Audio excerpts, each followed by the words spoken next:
Добрый день, мои хорошие! Вы на канале Светланы Лосевой, и это канал о вязании. Сегодня я хочу рассказать вам, как вязать этот замечательный жилет, бесшовный, с разной длиной переда и спинки и красивыми узорами косами. Если вам интересна эта модель, смотрите дальше.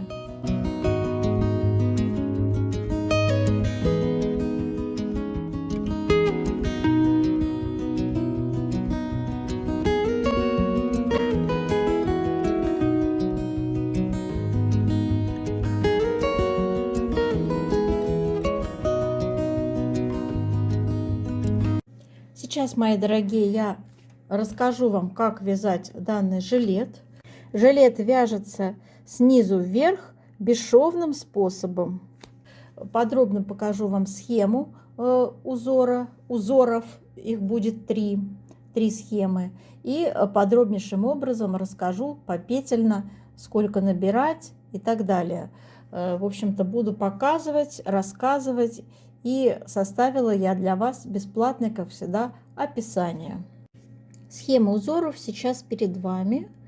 Значит, главная у нас центральная схема – это бабочка на 12 петлях ширина узора, 8 рядов высота узора.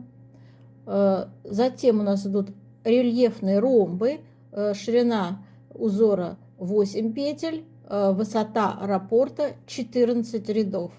На данных схемах показаны только лицевые ряды, изнаночные мы вяжем, как смотрят петли. И третья схема, маленький жгут, маленькая коса, как угодно называйте. Ширина составляет 3 петли и высота раппорта составляет 4 ряда. Теперь про условные обозначения. Вертикальная черта – это лицевая петля. Горизонтальная черта – вот такая, это изнаночная петля. Перекрещивания традиционно обозначаются вот таким знаком. И смотрите, перекрещивание 6 петель это обозначает направо, это 6 петель перекрещивается налево. То есть меняем местами по 3 лицевые петли. Смотрите, вот такой знак обозначает перекрещиваем 3 петли налево. При этом те, которые петли перед работой у нас провязываются 2 лицевые, как 2 лицевые, и та, которая за работой 1 петля, вяжется изнаночной.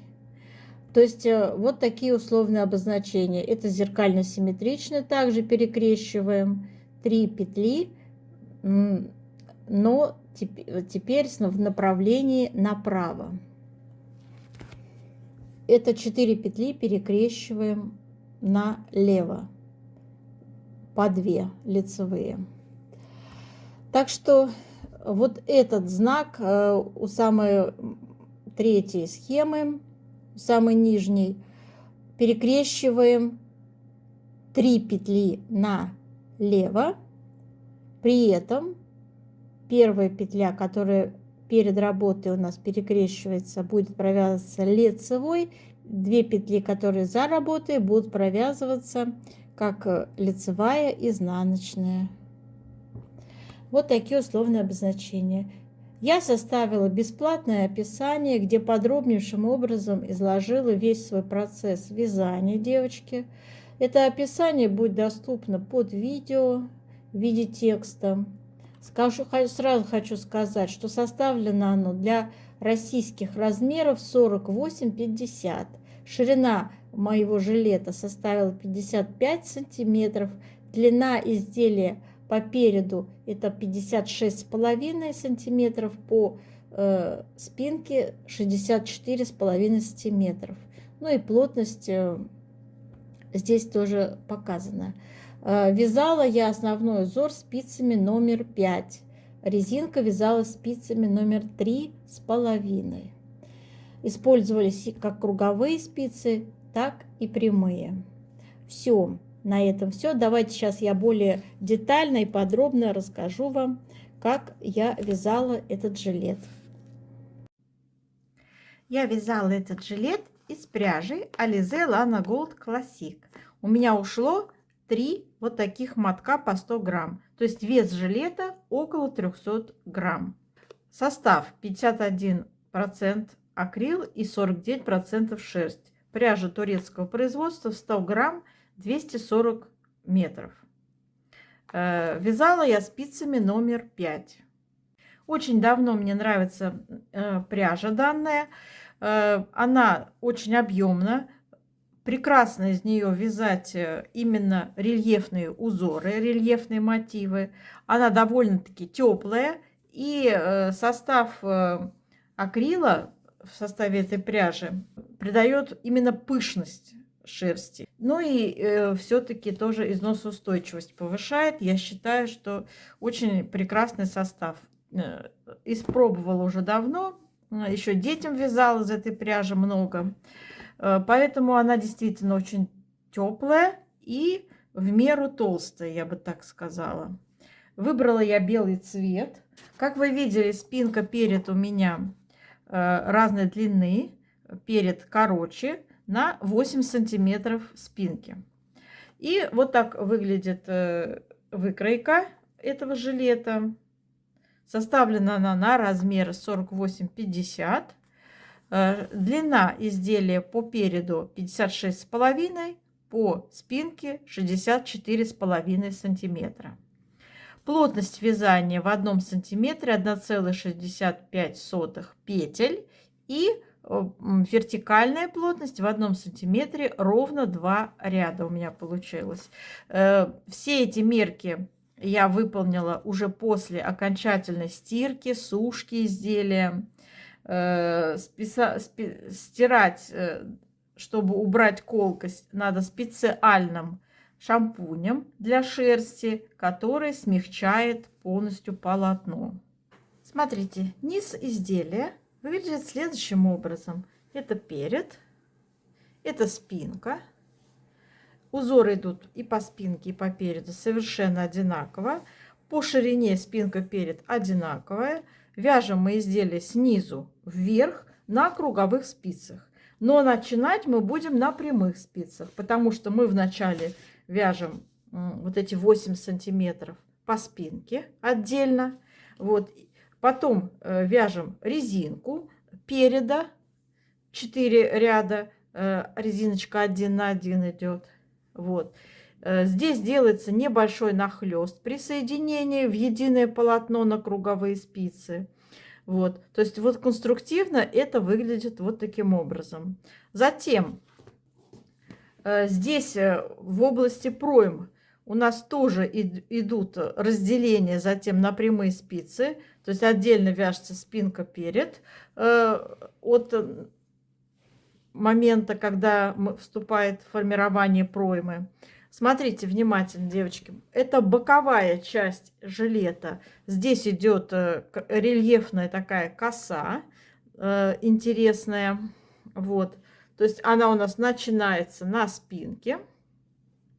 Вот. И затем продолжается и по правой стороне, и по левой стороне. Они одинаково смотрятся, эти две рельефные полосы. Поэтому, когда мы будем вязать спинку, на спинку набираем чуть больше петель, потому что за счет этой полосы у нас перед начинается немного короче. Я сделала, чем спинка. То есть перед в начале будет слегка короче, чем спинка, и одинаковой ширины они становятся в области пройм.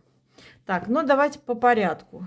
На прямые спицы номер 3,5 набрать 99 петель и связать резинкой 1 на 1 на высоту 4 ряда.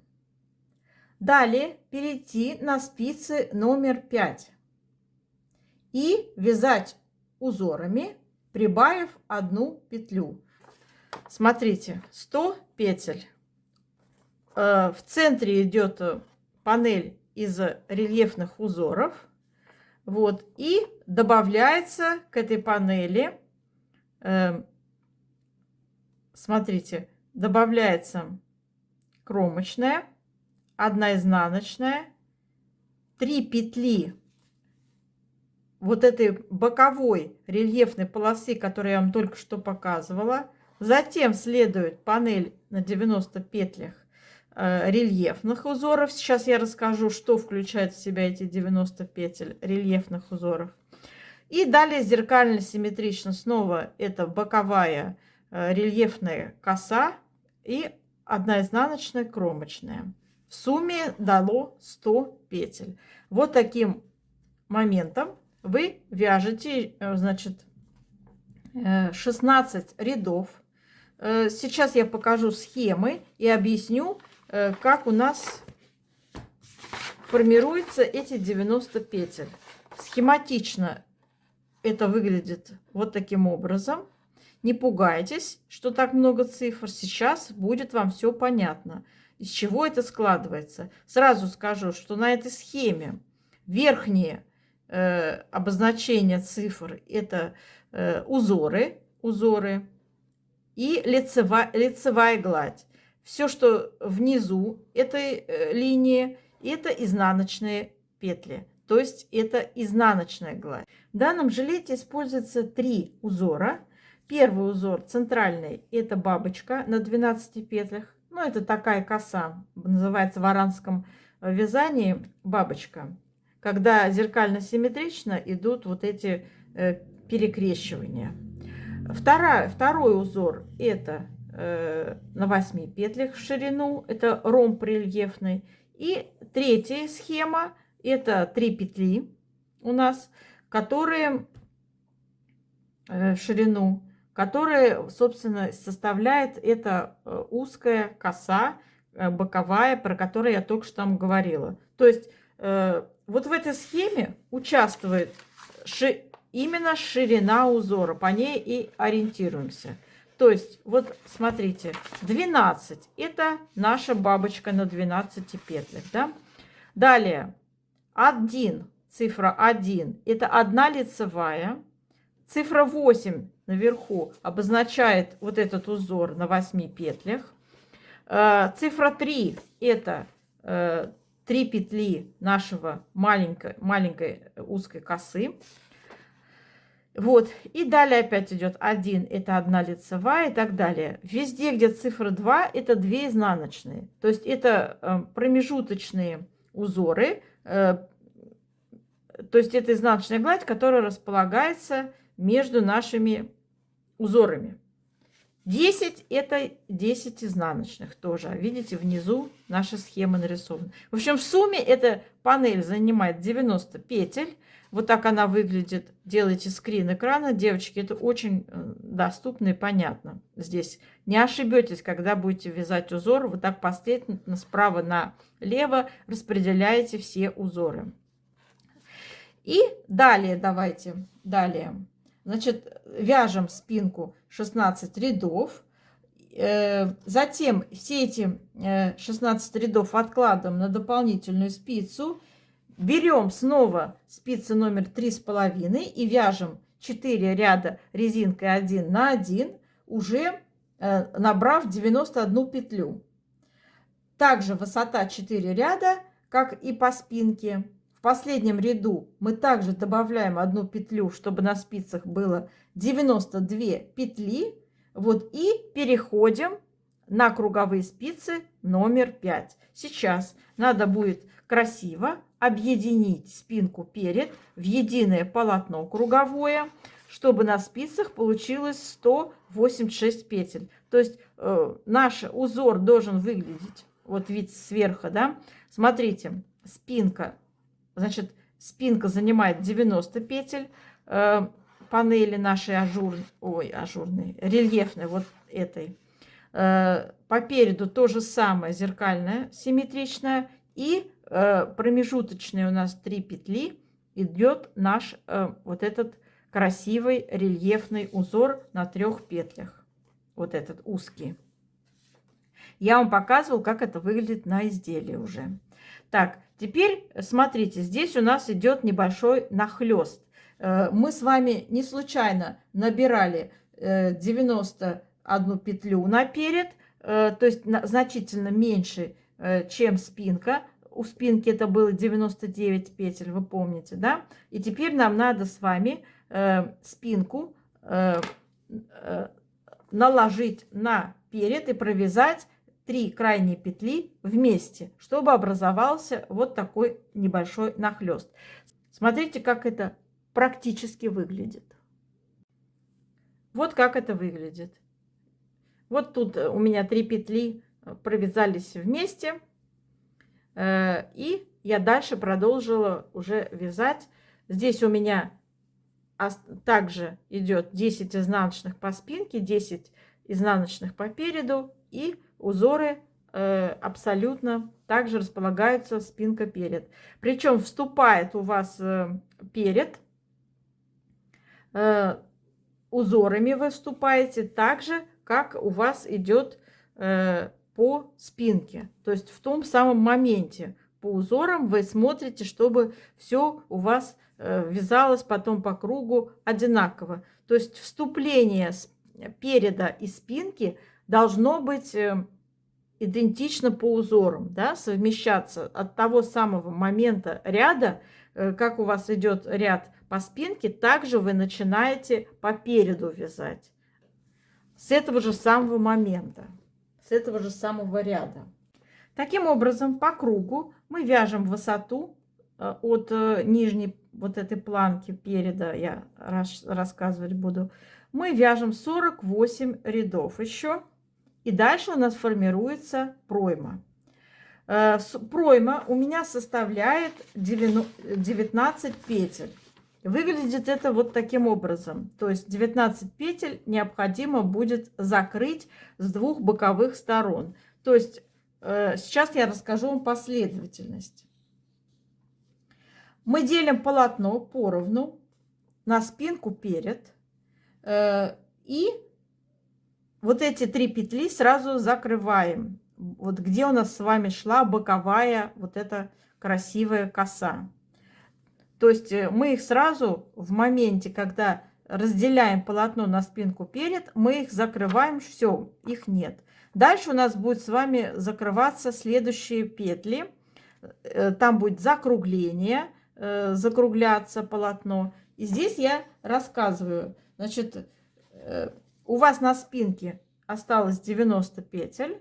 Вот вы на прямые спицы перешли, 3 эти петли закрыли. Все, у вас 90 петель. И следующее, что вы делаете,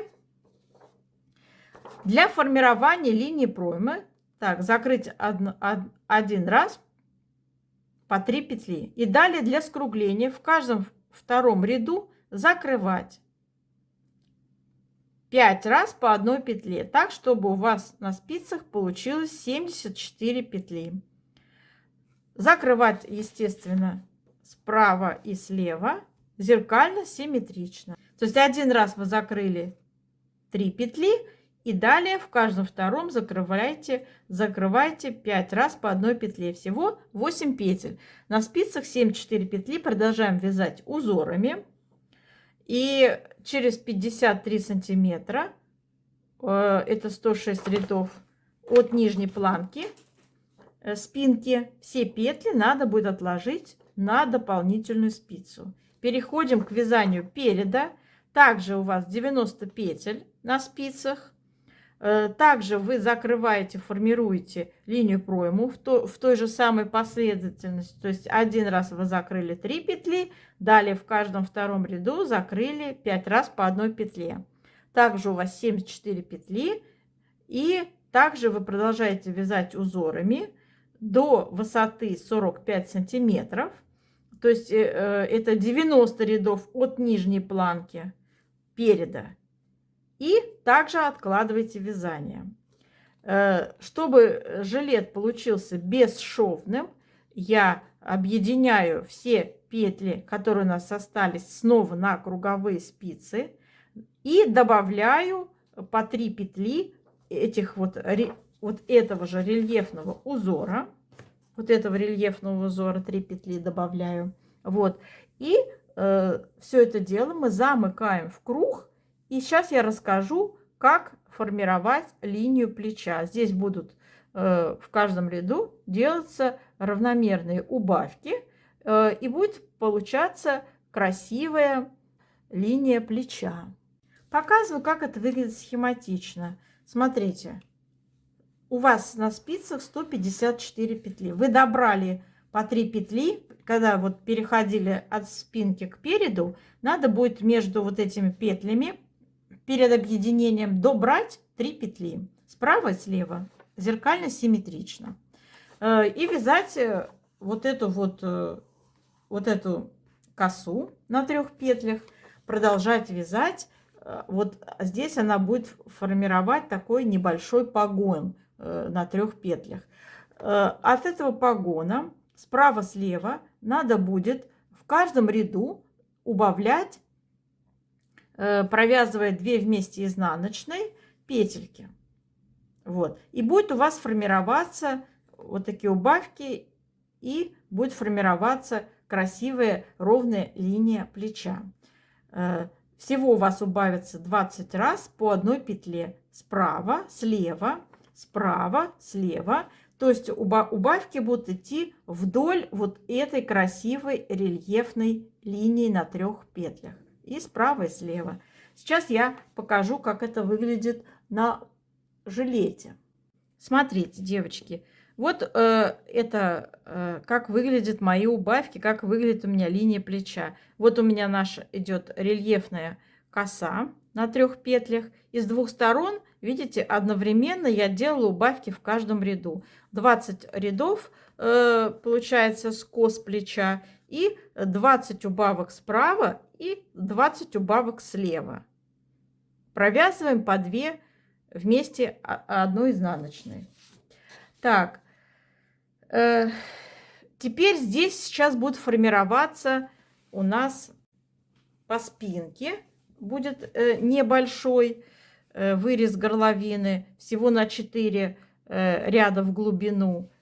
И по переду тоже одновременно мы формируем на определенной высоте, сейчас я расскажу, тоже вырез горловины. То есть здесь такой момент будет сейчас очень важный. Смотрите, для формирования выреза горловины переда на высоте 51 сантиметр, то есть это 102 ряда. Смотрите, 102 ряда, это мы формируем вырез по переду. Расчет идет от нижней планки вот переда. 102 ряда. Мы закрываем 16 центральных петель по переду. И далее у нас идет уже в следующем втором ряду, в каждом втором ряду закрытие. Значит, делала я следующим образом. Закрывала 2 раза по 2 петли и затем еще 6 раз по одной петле. То есть это в каждом втором ряду. Вот это вот описание у вас будет под рукой в открытом доступе, поэтому вы все это сами прочитаете.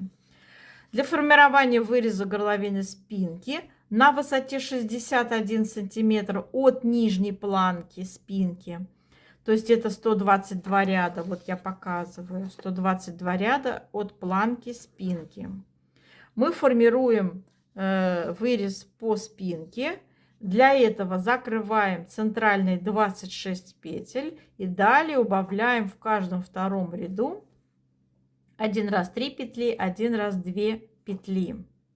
То есть тут у нас получаются такие укороченные ряды для того, чтобы связать вырез горловины. Это несложно сделать, очень все это понятно и доступно, никаких проблем. То есть как мы привыкли всегда вязать, вырез горловины формировать, так и здесь. Так, потом, значит, никаких швов у нас нет. Все это мы заканчиваем таким образом. Берем спицы номер 3,5 и будем сейчас обвязывать с вами вырез горловины. Для этого я поднимала 86 петель по вырезу горловины. Первый ряд вязала изнаночные петли, со 2 по 4 ряд я вязала резиночкой 1 на 1. И затем закрыла эластичным способом с помощью крючка. Видите, эластичная резиночка. Аналогичным образом была обвязка по проймам, только набирала 76 петель и также абсолютно так же формировала вот планочку таким же образом. Тоже закрывала эластичным способом.